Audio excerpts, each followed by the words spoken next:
మీరు ఇండస్ట్రీలో అంటే మీ బాధను కానీ ఏదన్నా షేర్ చేసుకోవాలంటే కొంతమంది మిత్రులు ఉంటారు కదా, ఎక్కువగా అంటే శ్రీకాంత్ గారు చెప్పుకోవచ్చా? ఆనందాలు అంటే శ్రీకాంత్ గారు, తరుణ్, వీళ్ళందరూ అంటే క్రికెట్ ఆడతా సార్ కొంచెం అంటే శ్రీకాంత్ గారితో యాక్చువల్గా క్రికెట్ ముందే సార్ ప్రేమ సందడి అని సినిమా చేస్తారు సార్. అవును, చిరునవ్వుతో ఇమీడియట్ నేను చేసిన సినిమా. సముద్ర గారు అది? అరుణ్ ప్రసాద్ గారు, అరుణ్ బుజ్జి. ఓకే ఓకే, తమ్ముడు సినిమా. అవునవును, ఆయన తమ్ముడు చేసిన తర్వాత బలేవాడి బాస్ చేసి ఈ సినిమా చేశారు. రైట్, ప్రేమ సందడి. ఆ సినిమా నన్ను పెట్టారు సార్. ఓకే, ఆ సినిమా అక్కడి నుంచి శ్రీకాంత్ గారితో ట్రావెల్ సార్. 2000లో చిరునవ్వుతో సార్. ఇది జూన్ 2001. ఓకే, అక్కడి నుంచి శ్రీకాంత్ గారితో ట్రావెల్ అవుతాను. అంటే ఇప్పుడు మనకి అంటే ఫిలిం నగర్లో హీరోలు ఉన్నారు, అందరు ఉన్నారు. మనం అంతే గమ్ముని ఎవరికి ఫోన్ చేసేసి ఏం చేస్తున్నారు సార్ అట్లా అనలేం సార్. అదే is the man like say. ఎందుకో మరి ఆయనకు మనం నచ్చడము లేకపోతే ఇంకోటి అదృష్టమే సార్. బికాజ్ అంటే తరుణ్, ఇంకెవరు? తరుణ్, నరేష్ గారు, అల్లరి నరేష్. ఇట్లా కొంచెం అంటే వీళ్ళందరూ ఉండే దగ్గర నేను వెళ్ళేవాడిని. సో నాకు అట్లా చిన్న వాళ్ళతో closeness sir. Okay okay okay. కానీ ఎక్కడికి వెళ్ళినా సార్ ఒక గీత గీసుకునే సార్. గీత మనం గీసుకోవాలి. Okay okay. ఆ గీత దాటి వెళ్ళకూడదు.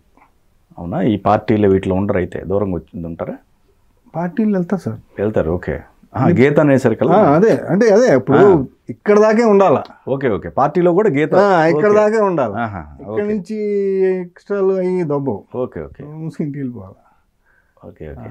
అంతేగాని ఇప్పుడు మీరు ఏదో you really want me, but maybe నేను మన దగ్గర ఉండొచ్చు, లేకపోతే ఇంకొక ఇమోషనల్గా అయి ఉండొచ్చు, లేకపోతే ఎవడో మీద కోపాల వలన అయి ఉండొచ్చు, టంగ్ స్లిప్ ఏమన్నా అవ్వచ్చు. Why should I? రైట్. ఆ రిజర్వ్లో అనేది ఉంటారు. లేదు సార్ అది ఇప్పుడు. Okay okay. లేదా ఆ గీత గీసుకోవాలి సార్. ఎందుకంటే లేదా అన్డ్యూ అడ్వాంటేజ్ తీసేసుకుంటానేమో, నేను తీసేసుకుంటానేమో. Okay. Just because you are good మీ మెళ్ళకేస్తానంటే అదేలేండి. ఉన్నాను సార్, నేను కౌలించుకుని నేను కౌలించుకో. Okay okay. నిజంగా అంటే శ్రీకాంత్ గారు కానీ తరుణ్ గారు నిజంగా they love me very much అండి. శ్రీకాంత్ గారు ఇంటికి వెళ్తే భోంచేసేలే అంటారండి. ఆ మాట అన్నారు మీరు, నేను నిలబెట్టుకోవాలా. రైట్ అని తరుణ్ ఎవరో పార్టీ బర్త్డే అంటే పార్టీలు అంటే కూడా రెగ్యులర్గా ఏమి ఉండవు సార్. అదే అకేషనల్ రోజు లేకపోతే ఇంకోటి అట్లా ఉన్నప్పుడు రా అంటారు. అంత ప్రేమ అంటే ఇప్పుడు వాళ్ళ సర్కిల్ నేను సార్ పెద్దోళ్ళు ఉంటారు సార్. దాంట్లో ప్రభు అనేవాడు గుర్తున్నాడు మీకు. దట్ వే ఐఎమ్ బ్లెస్డ్ అండి. Right. Okay okay. I'm very happy. Like say call me, I go have some fun. లేదా మరీ అంత టిమిడ్గా ఏమన్నా మాట్లాడుతాను అట్లా ఏం లేదండి. మళ్ళీ సరదాగా లిమిట్ సరదాగా ఉండాలా, అన్నీ చేయాలా, అది లిమిట్. బట్ అదే అంటున్నా కదా, మరి కొంచెం ఎక్స్ట్రా వెళ్ళకుండా అంటే అట్లా. ఇప్పుడు అదే సౌ థింగ్స్ అండి. ఇంతకుముందు అయితే అదే వేణు అన్నారు కదా, వేణు వాళ్ళ ఇంట్లో కూడా సార్ భోజనం చేసేస్తుంది. వాళ్ళ ఇంట్లో కూడా వాళ్ళ ఇంట్లో వాళ్ళందరూ చాలా ప్రేమగా చూసేది. Everybody sir. నాకు అంటే వాళ్ళు ఒకళ్ళు వీళ్ళు మీరు నేను 4 సార్లు కలిసి మీరే పిలిచిస్తారు. రైట్. అదే గొప్పగా అని చెప్పట్లేదు sir. Why should I carry some luggage like say ఎందుకు? Okay okay. ఇది నీకు వస్తుంది, నీది కాదు. నేను ఎన్ని తపస్సు చేసినా రాదు. అదేలే fix and right. I very strongly believe that sir. వీళ్ళకి మీరు అంత దగ్గరికి వెళ్ళారు కదా, సో హీరోలుగా వీళ్ళు ఓకే మీకు క్యారెక్టర్స్ దేంట్లో రికమెండ్ చేసినా చేయకపోయినా కొంత వాళ్ళ కెరీర్ పరంగా కొంత ఆటుపోట్లు జరిగాయి. ఇప్పుడు తరుణ్ కావచ్చు, లేకపోతే మన వేణు గారికి ఇట్లా వీళ్ళకి జరిగినప్పుడు మీరు సపోర్ట్ అంటే ఏదన్నా వాళ్ళకి అంటే మీ రెగ్యులర్గా కూర్చునే ఇది ఉంటుంది కాబట్టి మీరు ఏదైనా అడ్వైజ్ చేయటం కానీ ఏదన్నా ఏముండదు. నాకు ఏమీ తెలియదు సార్. ఇన్ఫ్యాక్ట్ ఎట్లా అంటే నేను శ్రీకాంత్ గారితో ఒకసారి అన్నా, నా దగ్గర ఇండికా కారు ఉండేది సార్. నేను శ్రీకాంత్ గారు అన్నా, సార్ ఈ కార్ తీసేసి వేరే కార్ తీసుకుంటాను సార్. తీసుకో, ఈ కార్ తీసేసి కొంచెం పెద్ద కార్ తీసుకుంటాను సార్. ఆడియా, జాగ్వారా, ఏం తీసుకుంటున్నావు? ఆడి జాగ్వార్ లేదు సార్, ఇండికా ఉంది, తీసేసి ఇంకో కార్ ఏదో దాని మీద కొంచెం కారు. ఈ కార్లో ఏసీ ఉందా? ఉందండి.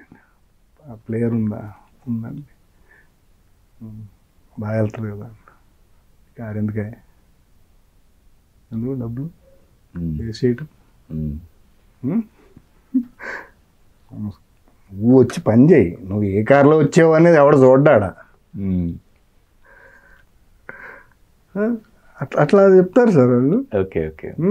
తరుణ్ కూడా అడిగావు సార్, అదేదో ఫిలిం నగర్ క్లబ్ ఉంది కదండి, FNCC. నిజంగా సార్ వాళ్ళు ఎంత పెరుగున్నారు అనేది, ఎంత నువ్వు అసలు నేను పెరగలేదు అనే ఫీలింగ్ నాకు.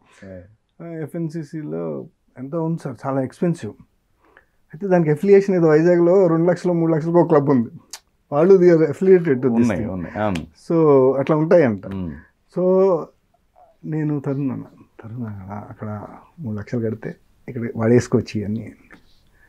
అవునవును కట్టేయాలి ప్రభు నువ్వు, ఎందుకంటే రోజు ఏదో ఒకటి ఆడతావు కదా, ఏదో తింటావు కదా, నువ్వు పక్కనే ఉంటావు కదా. ఎటకారం అన్నమాట. నువ్వు ఎక్కడుంటావు? కుక్కటిపల్లిలో ఉంటావు. ఇక్కడ రావడానికి నీకు రోజు నువ్వు అంటే just because your member here there you can avail these facilities here. అక్కడి నుంచి రోజు వస్తావా? ఎవరు మూసుకుని వెళ్ళు. ఆ 3 లక్షల మొక్క ఎందుకు? నీకు నిజంగా వెళ్ళాలన్నప్పుడు చెప్పు, నాకు నా కార్డు ఉంది, అదే నేను చెప్తాను. ఓకే. వాళ్ళకి నేను చెప్తాను సార్ సజెషన్. అదే చాలా తెలుసు చాలా. వాళ్ళకంత మన దగ్గర మనం సజెషన్ ఇచ్చి అంత లేదండి ఆడ.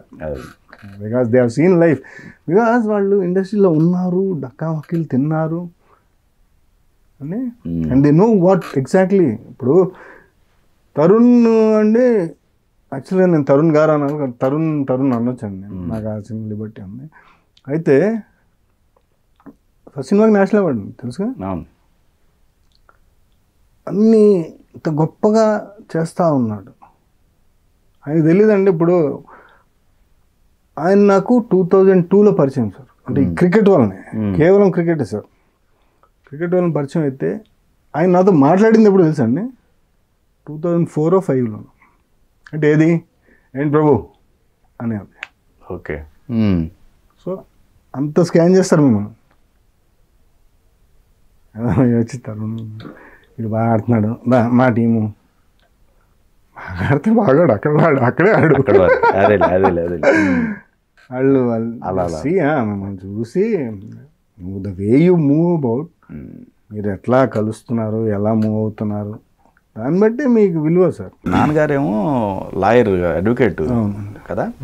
సో పుట్టిందేమో మీరు తాడేపల్లి గూడెం. తాడేపల్లి గూడెం. ఇది వెస్ట్ గోదావరి. పెరిగిందంతా హైదరాబాద్ మళ్ళీ. మొత్తం హైదరాబాద్ స్కూలింగ్ అంతా హైదరాబాద్. ఎంతమంది మీరు? నేను 2 బ్రదర్స్, ఒక సిస్టర్ అండి, మొత్తం నలుగురు. ఓకే. నేను ఎల్డెస్ట్ అండి, తర్వాత ఒక బ్రదరు, తర్వాత సిస్టర్, తర్వాత బ్రదర్. జాబ్ చేస్తున్నప్పుడు మీకు ఈ ఇండస్ట్రీకి సంబంధించింది ఇది అసలు మీకు ఎప్పుడు ఇది సినిమాలోకి రావాలన్న ఆలోచన ఫస్ట్ నుంచి ఉందా? ఓకే. ఎందుకు? ఈయన ప్రసాద్ గారు ఉండటం వల్ల? లేదు, అది ఎవరికి సంబంధం లేదు. ఓకే. నాకు first love cricket sir. Okay. Cricket తర్వాత ఫిల్మ్స్. అస్సలు నిజంగానే అది యాజ్ ఐ వాజ్ ఏజింగ్, నేను పెరిగే కొద్దీ అది పెరుగుతూ ఉంది. అంటే అప్పట్లో క్రికెట్ ఎట్లా అంటే సార్, అండర్-19 అనేది ఒకటి ఉండేది సార్. ఆ అండర్-19 నేను ఆ టీంలో కనుక రాగలిగితే అక్కడి నుంచి వేరే లైక్ సే బ్యాంకులో ఉద్యోగాలు వచ్చాయి, లేదా ఇంకొక బ్యాంక్, నెంబర్ ఆఫ్ బ్యాంక్స్. అప్పట్లో క్రికెట్ ప్లేయర్లకి బ్యాంకులు మంచి ఏమంటారు ఉద్యోగాలు వచ్చే ప్లేస్ అనమాట. అది కోట, స్పోర్ట్స్ కోట. అన్ని ఎన్ని బ్యాంకులు, Andhra bank, state bank of India, state bank of Hyderabad, syndicate bank, Canara bank, lot of banks. ఏదో బ్యాంకులో ఉద్యోగం వస్తుంది, ఏది అండర్-19 సెలెక్ట్ అవ్వగలిగితే. ఓకే. అక్కడి నుంచి మళ్ళీ వేర్ లైఫ్. అంటే మీకు ఉద్యోగం అంటూ ఒకటి ఉంది, all you got to do is వెళ్ళాలా, సంతకాలు పెట్టాలా, మీకు మ్యాచ్లు లేని రోజు ఉద్యోగం చేయాలి, మ్యాచ్లు ఉన్న రోజు ప్రాక్టీస్కి వెళ్ళిపోవాలి. ఓకే. సో అండర్-19 బ్రేక్ చేయగలిగితే అది వేరే వెళ్తున్నామో, అండర్-19 సెలక్షన్లో సెలెక్ట్ అవ్వాలన్నాడు. సో అది అయిపోయింది. సో క్రికెట్ అనే career question mark okay. Question mark అయిన తర్వాత I got to take a decision. Like ఇప్పుడు ఏంటి, మనము అండర్-19 అవ్వలే. సో ఆ డోర్ క్లోజ్ అయిపోయింది. మై ఫస్ట్ లవ్ క్లోజ్ అయిపోయింది. సో సినిమా మొదలెట్టేసాం. ఎవరు తెలియదు బేసికల్గా. అలా మొదలెట్టి ఇట్లా అంటే అప్పుడు కృష్ణమోహన్ గారు ఆయన అప్పుడు సినిమాలో ఉన్నారు. ఓకే. ఆయన చందమామ ఆ సినిమాలన్నీ చేశారు. అంతంలో ఫస్ట్ ఇన్స్పెక్టర్ రోల్ చేశారు. ఓకే. ఆయన కొంచెం యాక్సెస్ అనమాట. అంటే ఇప్పుడు మేమంతా ఒక ఏజ్ గ్రూప్ అండి. అదే మన స్టార్ సినిమా యాక్టర్. ఇంకా అక్కడి నుంచి కొంచెం ఆయన మాతో కొంచెం టైం అప్పుడప్పుడు స్పెండ్ చేయటం, కొన్ని మనకి టైం కుతూహలం కదా సార్, చాలా మంది. సో ఆయనతో ఇంటరాక్ట్ అవుతా, ఆయన వాళ్ళ ఇంటికి వచ్చేవాళ్ళు కొంతమంది. ఉప్పలపాటి నారాయణరావు గారు, బ్రహ్మాజీ గారు, వీళ్ళందరూ. సో అట్లా కొంచెం పరిచయాలు. అలాగే చెప్పాగా మీకు విజయభాస్కర్ గారు అప్పుడు షూటింగ్ చేయడానికి వచ్చారు. ఈలోపు అదే మన త్రివిక్రమ్ గారేమో పోసాన్ గారు కూడా వచ్చేవారు. ఆయన కూడా ఫ్రెండ్ కృష్ణమోహన్ గారికి. సో అలా అదే స్వాతిముత్యంలో కమలాసనం కదా సార్. మీరు ఇచ్చేయండి, వేషం చేసేస్తా వెళ్ళిపోతాను అన్నట్టు ఉండేదండి. ఈ చదువు మరి అది ఎక్కడ దీని మీద ప్రేమ పెరుగుతుంది, చదువు తగ్గుతా వచ్చింది బాగా. ఎట్లా అంటే అండి మాకు ఏం అర్థమయ్యేదే కదండి అసలు. ఏంటో అనిపించేది అప్పుడప్పుడు. అంటే చిన్నప్పుడు అండి ఊర్లో వెళ్ళినప్పుడు మా కజిన్స్ ఉన్నారు. అది మా చాలా పెద్ద ఫ్యామిలీ అండి. పెద్ద ఫ్యామిలీ ఇన్ ద సెన్స్ మా ఫాదర్ వాళ్ళ బ్రదర్స్ వాళ్ళందరూ జాయింట్ ఫ్యామిలీ అండి. ఓకే. టిల్ రీసెంట్ అంటే అదే మా అన్నయ్య వాళ్ళు పెళ్ళి వరకు. ఓకే. ఒక 4 బ్రదర్స్, 3 సిస్టర్స్, 4 సిస్టర్స్ అండి. 3 సిస్టర్స్ భర్తలు పోయి ఇక్కడే ఉండేవారు. ఓకే. వాళ్ళ పిల్లలు మొత్తం ఒక 15-20 మంది దాకా ఉండేవాళ్ళం సార్ పిల్లలు. ఓకే. ఓకే. మేము ఒక్కడమే హైదరాబాద్లో ఉండేవాళ్ళం. వాళ్ళేమో వ్యవసాయం. మా ఫాదర్ ఒక్కనే చదువుకున్నారు ఆ 4 బ్రదర్స్లో. ఓకే. సో 3 బ్రదర్స్ అక్కడ వ్యవసాయం చేసేవారు. సో మేము సమ్మర్కే వెళ్ళేవాళ్ళం అక్కడికి. మీకు తెలుసు కదా సమ్మర్కి అప్పుడప్పుడు వచ్చేవాళ్ళు అంటే చాలా గారం చేస్తారు. అవునవును. వాళ్ళందరూ వేరే బ్రదర్స్ అందరికి ఉచ్చపడేవాళ్ళు. మనం వెళ్ళేటప్పటికి ఎత్తేసుకుని భుజాలు ఎక్కించేసుకునేవాళ్ళు. ఓకే. మనకి ఒక పెద్ద రారాజులాగా యువరాజులాగా ఫీల్ అయ్యేవాళ్ళం. But it was very nice. Like so అట్లా పెద్ద ఫ్యామిలీ అండి మా ఊర్లో, జాయింట్ ఫ్యామిలీ. సో ఇట్లానే ప్యాంపరింగ్ ఇవన్నీ మామూలే కదా సార్. అట్లా ఆ ఊరి నుంచి బయటికి రావాలంటే సమ్మర్కి వెళ్ళేవాళ్ళం. 1 నెల 2 నెలలు ఉండేవాళ్ళం. మళ్ళీ హైదరాబాద్ రావాలి, చదవాలి, స్కూల్కి వెళ్ళాలంటే వీళ్ళేమో అక్కడ బీభత్సం ఎంజాయ్ చేస్తూ ఉండేవారు. పొలాలను తిరిగేవాళ్ళు, గోదాట్లో దుంకేవాళ్ళు, ముంజుగాయలు తినేవాళ్ళు. ఇదేంటో ఇంత బ్రహ్మాండంగా వీళ్ళు ఎంజాయ్ చేస్తున్నాం, మనం పొద్దున్న లేచి బ్యాగులు పెట్టుకుని స్కూల్కి వెళ్తాం ఏంటి, రావటం ఏంటి అని ఫీల్ అయ్యేవాళ్ళం.